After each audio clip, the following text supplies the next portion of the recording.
Келіндерге. Келінжан? Андағы сәлемің қате ау сенің? Қаланың қызы болсаң осы ғой. Барана қонақтар келеді кез, қонақтардан ұят болады. Барда бар орамалын тағып тез сүр, қонақтар күтіп алу керек кез, алдынан шығып дұрыстап сәлем сал, хорошо? Қалай ешкі кішкеністі ма?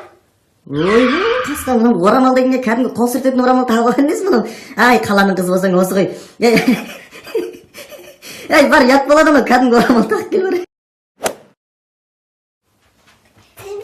Не болды? Мына аяқты қонақтар келді ме дейсіз, киініп орамал тағып алайын, сіз асықпай отыра беріңіз, беймарал отыра беріңіз, жарай ма?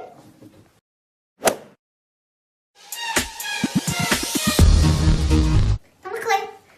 Алтыным, әдемім, ботам, жаным, түрінен өзінің келін болған. Жүгір, барға күтіп аламыз. Келін қыз, мына чайың суып қалды ғой, чай алып кел маған. Мама, не болып қалды, әкеңіз чай әкеп берейін. Мына чайың суып қалды, жүгір, ыстық чай алып кел маған, қайдадан бар жүр.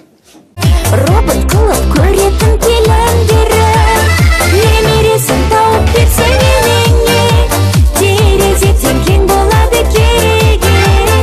Нағыз ана нене, енем жаман деме, ене теңіз келін деген келіні. Нағыз ана нене, енем жаман деме, ене теңіз келін. О, қасқа, не жақсы не? Үй жинасыш?